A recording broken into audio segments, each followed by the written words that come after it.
Bir necha kun davomida Andijonda o'tkazilgan rassomlar festivali yakunlandi. Unda Qoraqalpog'iston Respublikasi va yurtimizning barcha viloyatlaridan 200 nafardan ziyod tasviriy va amaliy san'at vakillari o'z ijod namunalarini namoyish etishdi. Yuqori saviya va ko'tarinkilikda o'tgan ushbu festival mamlakatimizda tasviriy san'atni yanada rivojlantirish, ijodkorlarni qo'llab-quvvatlash va milliy madaniyatimizni keng targ'ib etishga xizmat qildi. Yopilish marosimidan tayyorlangan lavhaga e'tibor qaratamiz.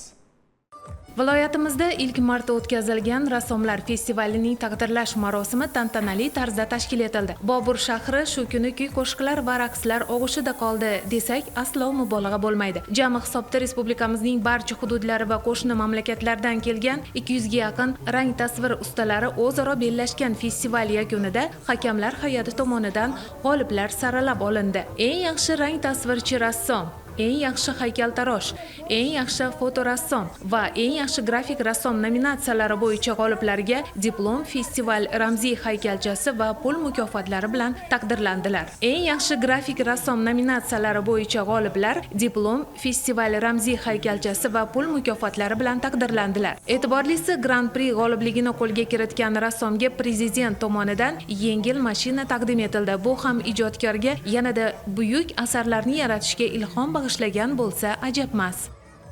Avvalambor mana shunday rassomlar festivalini tashkil qilgan, ularga keng yo'llar ochib bergan prezidentimizga mingdan ming rahmatlar aytamiz. Uni tashkilotchilariga hammasiga rahmat aytamiz. Juda xursand bo'ldik. Umuman kutmagandim, xayolimda ham yo'q edi. Juda xursand bo'ldim, hayajondaman. Bundan keyin menimcha tinch o'tirib bo'lmaydi. Bundan ham motivatsiya olib zo'r ishlaydi. Zo'r bo'ladi. Bundan keyin bundan ham yaxshi ish qilamiz. Rahmat sizlarga. Shu bilan birga festivalni yuqori saviyada o'tkazishga bevosita bosh-qosh bo'lgan tashkilotchilarga ham esdalik sovg'alari taqdim etildi. O'zbekiston Badiiy akademiyasi va viloyat hokimligi tomonidan joriy hafta mobaynida yuqori saviyada o'tkazilgan san'at bayramini an'anaviy tarzda har 2 yilda bir marta tashkil etish ko'zda tutilganini ham qo'shimcha qilish kerak. Birinchi bor, ilk bor o'tayotgan rassomlar festivali ayniqsa Andijonda Bobur yurtida bo'lishi bu biz uchun juda ham quvonarli hol bo'ldi, sababki rassomlarga bo'lgan e'tibor, nafaqat rassom, haykaltarosh, fotograflarga bo'lgan e'tibor bu o'sha yurtboshimizni qo'ygan sovrinlari qolaversa bu menimcha O'zbekiston tasviriy san'atiga bo'lgan e'tibor deyman. Endi festival keladigan bo'lsak, men o'zim shaxsan o'zim juri a'zosi bo'ldim.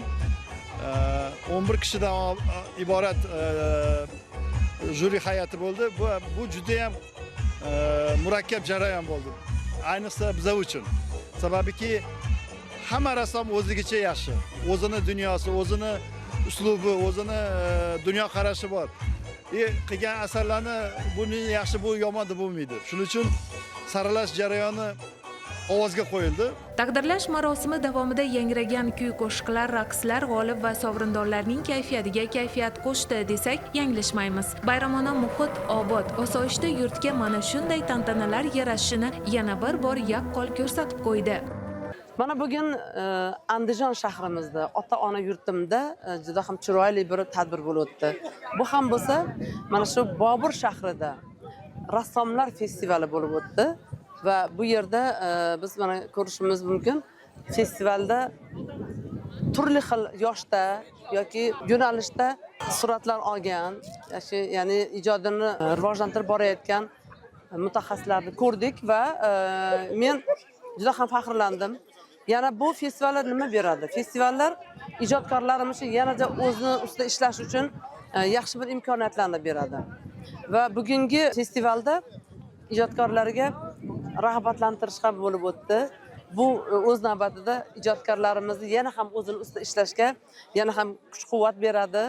Festivalning asosiy maqsadi tasviriy san'at sohasi ijodkorlari yosh iste'dodlarning milliy o'zlikni anglash g'oyalarini tarannum etuvchi yorqin asarlar yaratishga undovchi muhitni yaratishdan iborat bo'ldi va bu maqsadga erishildi desak, yanglishmaymiz. Yakunda ijodkorlar 2 yildan so'ng shunday ko'tarinki va yanada farahbaxsh muhitda uchrashishga kelishib oldilar. Shu tariqa Bobur shahrida o'tkazilgan ilk rassomlar festivali ko'tarinki ruhda poyoniga yetdi.